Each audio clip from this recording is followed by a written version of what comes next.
Hi, gorgeous. This is episode number 36 with our wonderful guest today, Shannon Ferraby. Hi, this is Shannon Ferraby. You are listening to Heart Cells with Christine Schlonski. Enjoy! I am so excited to have Shannon on the show today because she is a certified go-giver speaker and coach. And if you know me, you know I love this book written by Bob Burg and John David Mann. And I read the whole series. I highly recommend it. So Shannon is actually a certified go-giver speaker and coach, which makes it very exciting for me to have this interview. Shannon herself believes and teaches that the most valuable gift you can offer is yourself. She passionately leads, trains, and coaches thousands of women in the direct sales industry, is a go-giver international director of engagement, a wife of over 25 years, and a mommy to 5. When she is not 100 feet under, scuba diving in caves or with sharks, she is on the mission to stop women everywhere from listening to and believing lies that are holding them back from who they were created to be. I am very, very happy to have her on the show. I am so super excited to have on today Shannon Ferraby. Welcome to Heart Cells. Thank you so much for having me. What an honor. Yeah, I'm so excited. So we had a little discussion before, and one of my favorite books, The Go-Giver, authored by Bob Burg and John David Mann, really had an impact in my life. And you are a certified go-giver speaker and coach. And that's so amazing. And, we said that the most value a person can actually offer is themselves. So obviously our audience is interested in entrepreneurship and selling their products, their creations, or amazing products they offer to make other people's lives better. Can you give us a little bit of insight of how you actually got to this place, how you became a go-giver, speaker, and coach? Well, I think that lead-in about how our most valuable gift that we have to offer is ourselves is probably the best way to start, because that's something that I've struggled with for years. I didn't really believe that I had value to offer to other people, and I went through a really hard time in my life where that just decreased even further. And I was afraid to try anything, pretty certain that anything I touched, I was going to fail. I kind of joke that I was like the opposite of Midas. So wow. I really struggled with that. And when I first read The Go-Giver, I remember how it resonated with me, that I felt like the giving and the serving and the helping and all of those things were things that were so important to me, but I had been holding myself back, afraid that, nobody wants to hear what you have to say, or what you have to offer isn't really going to help anybody, and those kind of things. So how I got to where I am is a long story, but the short part for how I became a go-giver, speaker, and coach is really getting to that place where I was able to believe in my own value. And it took a lot of bravery. It was hard, but I had to say, you are valuable. You do have something to add to the world and a way that you can help other people. And this was an avenue that would give me more ability to do something I'm passionate about, which is helping women stop listening to all of those lies that we're not good enough. They just holds us back terribly, and I'm very passionate about helping women. So becoming a certified speaker and coach just gave me permission to help more women in a way that I love. Oh, beautiful, beautiful. Yeah, and I know especially when women set out to become an entrepreneur, they have to overcome like all of these challenges.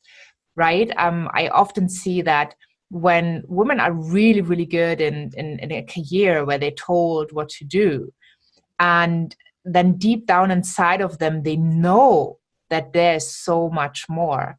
And so many women come to the point where they ask the question, is that all there is?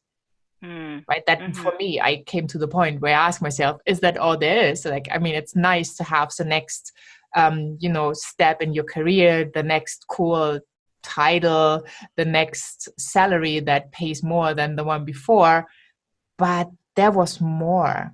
And I feel that for so many women, this is the case, like this kind of waking up to all these possibilities.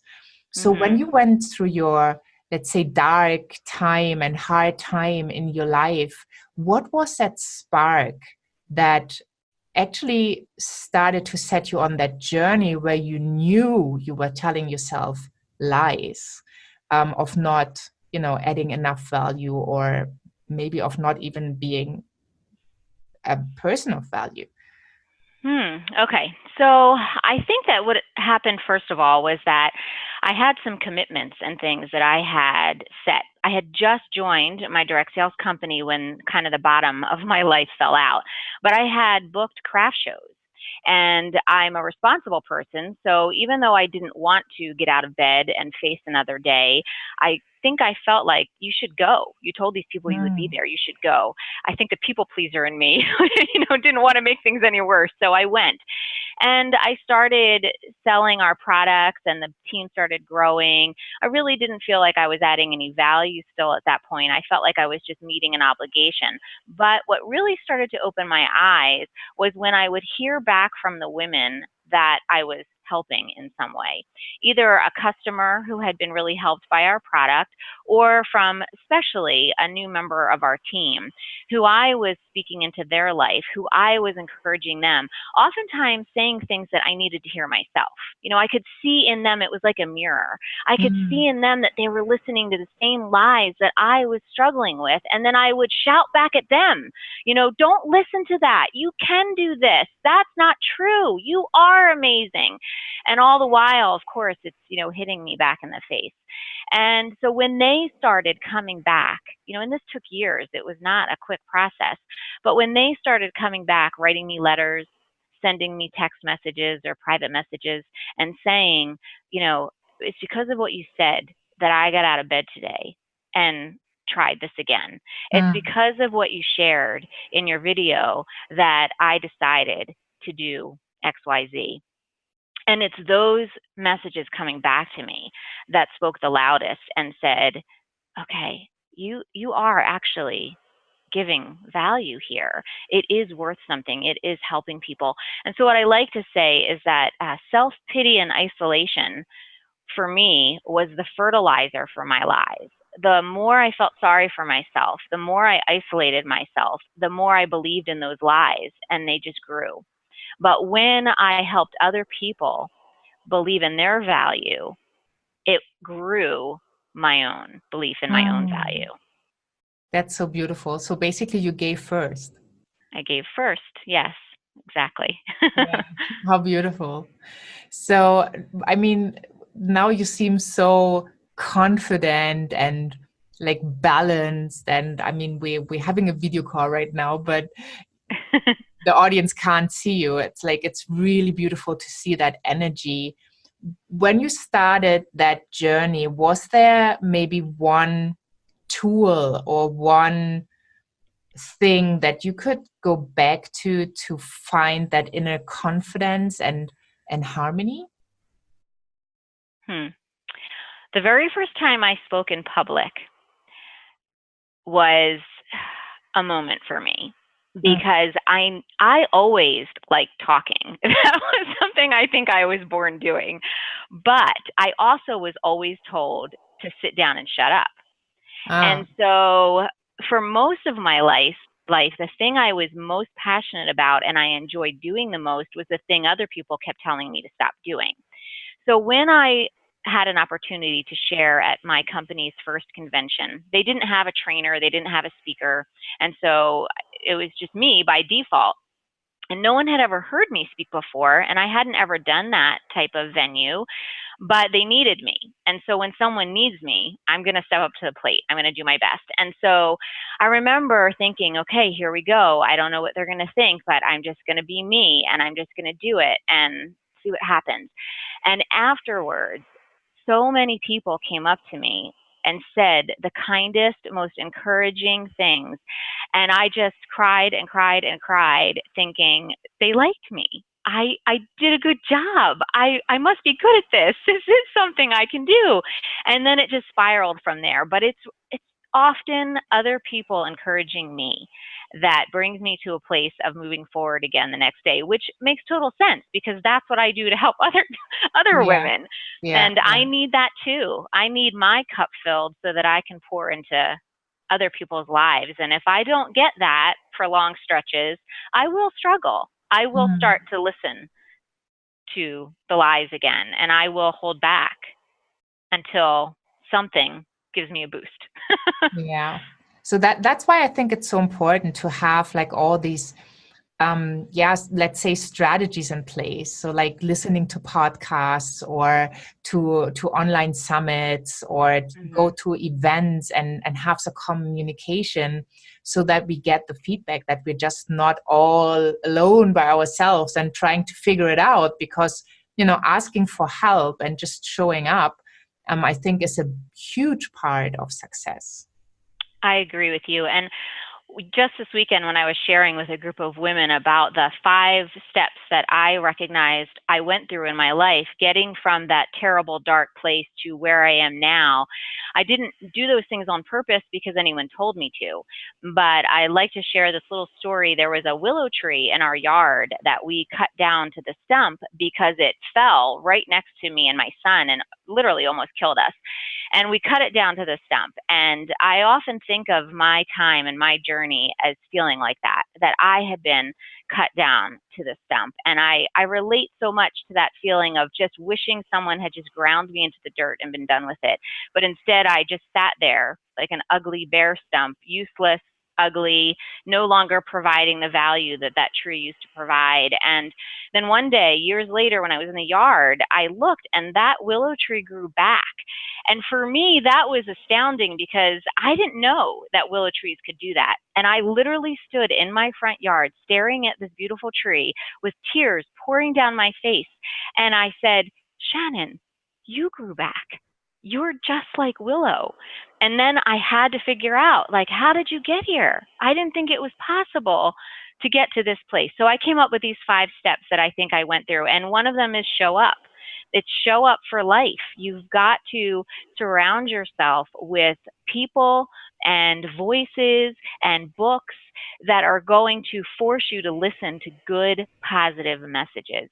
Yeah. And we have to make that choice for ourselves. We have to say, I'm going to show up because it doesn't just land on your doorstep. You have to go look for it. Yeah, definitely. I always say, stop just dreaming, act now.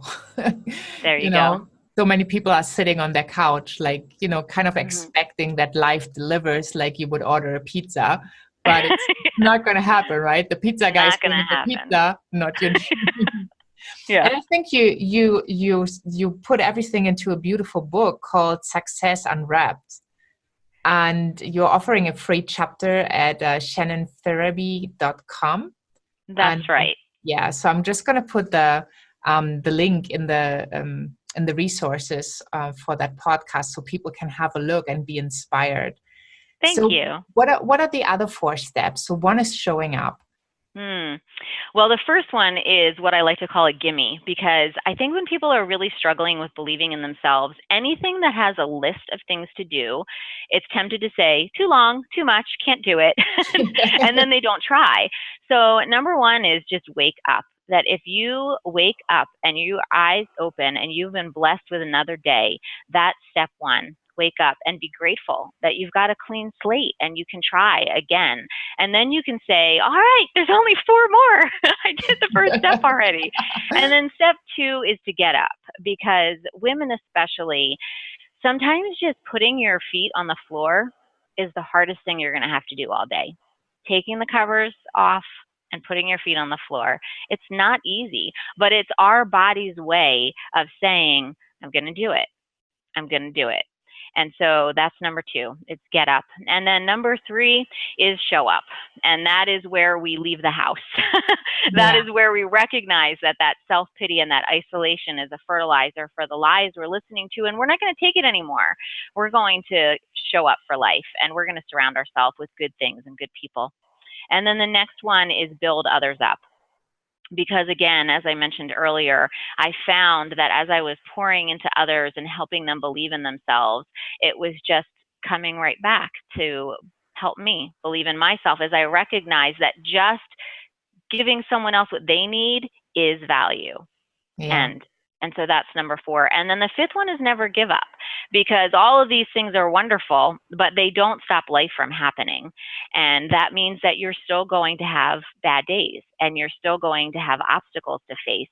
And you have to have the will to say, you know, I'm going to let myself cry. That's all right. And yeah, maybe today I'll sleep in a little longer than yesterday, but I'm still getting up, and I'm still showing up, and I'm not going to give up. Yeah, yeah, I love that. And I think what's so important for people to understand, so when we are in the situation, we feel like it's only us, right? Everybody else around us is doing great. It's only us. Just seeing that everybody is going through struggles. We might not see that, but they all have their challenges that they need to overcome on their ways to success, on their way to designing the life they want to live.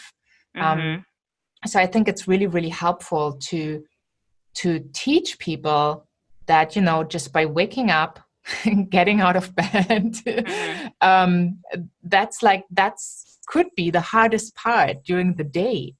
Right? And once you already conquered that, then there's only 3 more steps to do. That's right. That's right.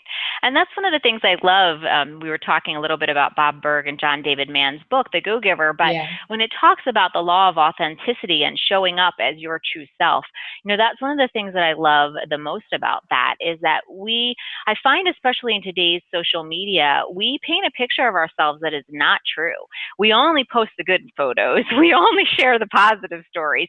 And I'm certainly not implying that we should be all woe is me on social media either. I'm all about letting the sun shine, and I want people to see good things, and I want to stay positive, but I also want to stay true to who I am. And I want people to know that it's okay to be who you really are and your authentic self, because that's who the world needs. We don't need another one of someone else.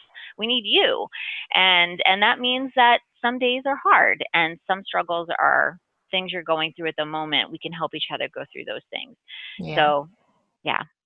And I think that's an inspiration as well, because if I can see that it's not just me, other people have been there, then I also can ask for help. I can reach out. True, because it's terrifying to reach out to people who you think are perfect. Yeah. That's a really scary thing to do. But if you feel like they can relate to you, then you're much more comfortable saying, hey, I think maybe you went through something similar. How did you get to where you are? How did you overcome this? And they probably have some very practical tips that they can share. Yeah, yeah. So you mentioned earlier when you were like in the dark times, you had just started to work in direct sales. So I'm quite sure there are a lot of people listening who also are in direct sales, or who might play with the idea, or I'm sure everybody had some kind of interaction with the direct sales space. What would be your biggest advice in regards to actually selling one of those products, no matter if it's in the health area or for beauty or whatever? What can people do to be authentic when they promote their product, and also to actually be successful and make money?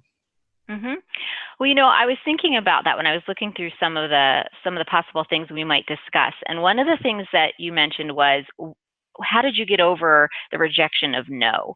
And I thought, you know, I don't think that I ever had to. get over the rejection of no. And the reason is because my focus from the very beginning was never to try and make a sale. My focus was never to try and make money. And so because I, from the very beginning, for whatever reason, intuitively, really wanted to just help women, to help provide something, if they didn't want it, if it wasn't going to benefit them, I wasn't upset by that. And I feel like that has really carried through in every area for me in direct sales. So really the number one thing is when you put your focus on, can you truly help this person in some way? If you can't, then there's no reason to feel rejected. And because you're focusing on that, your sales are naturally going to be higher when they see that you care about them. So Yeah. it just flows so beautifully when you just put yourself in a place of, what can I do for you? And how can I help you? And if it's not with me, that's okay. How can I help you in another way? Yeah. And that all just comes right back to a sales opportunity when it works and when it's right. Yeah. Yeah, I think in direct sales, it's a beautiful industry, but it does have some challenges because people are not doing it in the right way. They are coming from that needy place, like I need to Mm-hmm. have the sale, or I need to do this to get to my next level, and they forget about the people they're talking to. Mm-hmm. So I had some interesting experiences in the past where people just jump on you with their products, Mm-hmm. and you feel like they don't care who you are. And it's not Mm-hmm. just the direct industry. I mean, that's basically everybody who does sales in a wrong way. They're not Mm-hmm. authentic. They just go for that sale. What have you experienced in the industry, especially with looking at really successful people? What are they doing differently? Well, the really successful people, I find, they're not afraid to share what they have to offer. They're happy to talk to you and take time with you. And I think that they tend to be a little bit better at relating with people. They're giving time to talk, and not just about their product, but about your children or your vacation, or, they're good at asking questions. That's something I noticed. People that are good in the sales industry are good at asking questions, and they're better listeners than they typically are talkers. Mhm. And the people that you were explaining, the ones that maybe came at you a little bit like vultures, they're just talking. In fact, sometimes they're shouting. And immediately, most on the receiving end of that will just shut down. I don't care what you're selling. If you're going to talk to me like that, I don't want it. But the most successful people, they ask questions and then they listen to the answers. And then they, if they can, provide something that will meet a need for that other person. Yeah. And that's so true for no matter what you sell. If you can't Mm-hmm. fulfill the need, then just stop going for it, right? Absolutely. And that doesn't mean the relationship stops. The relationship can continue because you might be able to connect them to someone else who can fulfill a need. In the end, that all winds up coming back to us because later, maybe they needed mascara. I don't sell makeup. I can't help them with that. But if I know somebody that does and I connect them and we keep this relationship going later when they need what I sell or they know someone else that does, they'll think of me and they'll say, hey, you know what? My friend Shannon sells such and such. Let me get you connected with her. It all just comes back around when we Mm. care about people instead of our own results. Yeah. There's a nice saying, what goes around comes around. True. Started for some good reason, didn't it? Yeah. It took me a while to get it. My host mom, when I was an exchange student in the US, always used to say that. And I was like, Mhm. so it took me a while to get the whole concept. Mhm. But I Mhm. think it's a beautiful concept. So when we approach our businesses, our lives in that way, then we are actually able to give more. Mhm. And when we are giving more, we receive more. Absolutely. Would you agree that it starts with a giving? I do agree that it starts with a giving. I think that often people go about it backwards because they are desperate to see results quickly and they don't necessarily trust that if they go about it the other way, they'll see what they're looking for.